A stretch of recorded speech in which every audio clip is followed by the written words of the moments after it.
your loving. I am a newbie at this, so do keep that in mind, do bear that in mind that I'm not a professional. I am kind of going along, learning as I do, and I'm trying to just document as much as I can. I do try and share as much as I can with you guys. So the best thing to do to try and help you figure out kind of how to bring a product to market, the first thing is your plan and your design concept. So hold on, I've got a good example of this, let me show you. Right, so this potato looking thing is actually supposed to be like a pair of sliders, so slippers, sandals, whatever you guys call them in your country.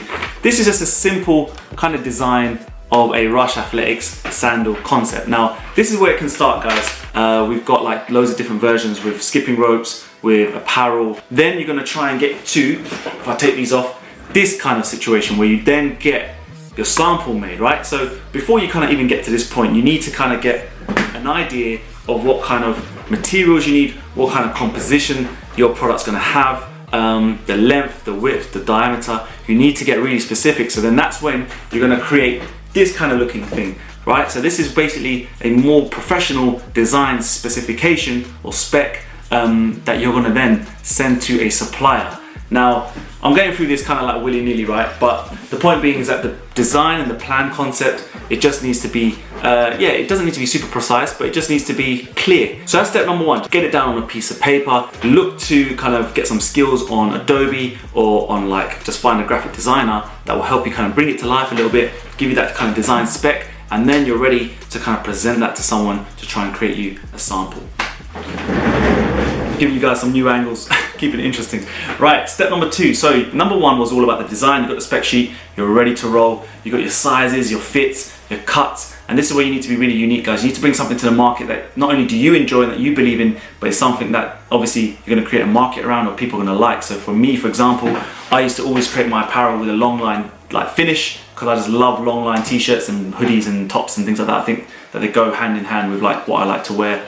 And it also had this kind of feel with the brand that I wanted to create this bridge between like lifestyle and fitness. So when you are creating these kind of design sheets, like I said, you've got to keep this all in mind. You need to make sure that it runs in line with your kind of goals, your ambitions, your kind of, the business path and the kind of long-term path that you see, like the vision. So you need to make sure that these design spec sheets have everything that you want in your finished product so that your manufacturer just knows exactly what you need. So that's kind of like step one, part B. Then step two is then you're gonna try and find the right manufacturer. And this is where it gets really interesting, guys.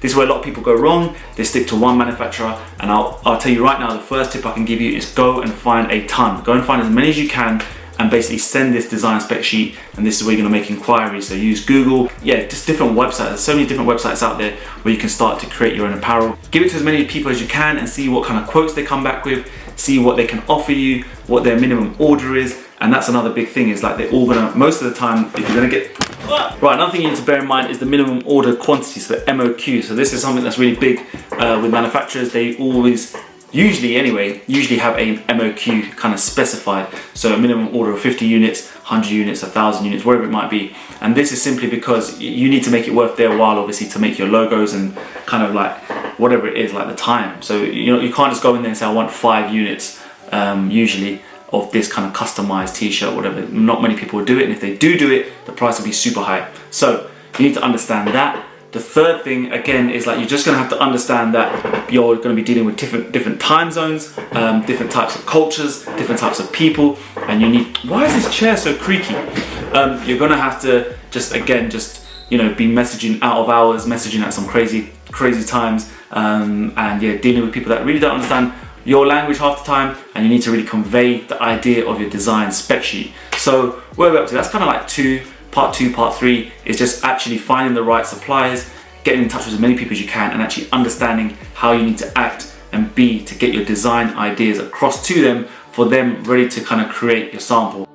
Okay, new angle. Step 3 is your sample, right? So now you've given your guys the design spec sheet, you've been in touch, they said, cool, we're gonna make you a sample. You guys need to understand this sample is gonna come with costs generally. Sometimes what you can do is, if you commit to the order and you're already like really happy with the supply and you already like think, this supply is gonna do the job, you can sometimes get the sample made for free because you've already made the bulk order. Generally, I would not recommend this. I would get the sample, I would pay for the sample, and then I would go for the bulk order because you never know what they might produce. And yeah, like I said, you're going to try and get as many samples as you can from different suppliers. So, for example, I have this bad boy ready to show you. So this is the RA windbreaker concept, which this is the design spec sheet. This is the kind of sample that was returned, that was created for me. And yeah, I like this sample. This was actually from like one of my key suppliers, really, the one that actually makes a lot of my hoodies and things like that. So I trust this guy. But the point being is I'm always going to create a sample before I ever go to bulk order. Never have I ever, does that make sense? Have I ever created an order without seeing the sample first? So always recommend you guys get the sample, get a chance to try it on, to feel the material, make sure that it's the right stuff, make sure the right fit, make sure the logos are done correctly, make sure you just got all the little bits and pieces that you like. So, for example, what you're going to do is you're going to get this sample and you're going to test the hell out of it. You're going to wear it, you're going to wash it a ton of times, you're just going to really understand whether or not this is what you want. If this is going to be the final product, are you going to be happy? So, for example, I had a logo put on the sleeve. I had a kind of yellow tag, which I've been using quite a lot. I didn't really like it. So what's going to happen is I take a look at the sample and I go back to the supplier with some notes. I create a whole list of notes about what kind of sizing I need altered. So for this one in particular, I needed the shoulders a little bit kind of wider because it did come up a little bit tight for me on my size. It was a little bit too short for me. So all these notes get kind of basically written down. I tell them to kind of exclude this. I don't want this anymore.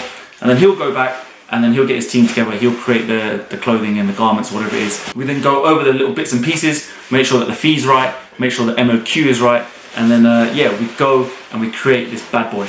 It's a very simple process when you think about it, but a lot of people get it wrong. And some of the mistakes that they make is that they make the bulk order before they've seen the sample. They don't even see a sample. They don't know what the material's like, and sometimes they only get a sample from one supplier. So they're already limited and they don't really know if there's a better sample out there or a better kind of supplier who can create what they want to create. Right guys, so I've just recorded the longest clip ever in the history of this office. There was a lot more to say and do, but I have to just cut it down because otherwise you guys are going to switch off. You're just going to get bored. You're going to be like, Rush, you talk too much. I don't want to watch your channel anymore. So anyway guys, I'll see you in the next video. Peace.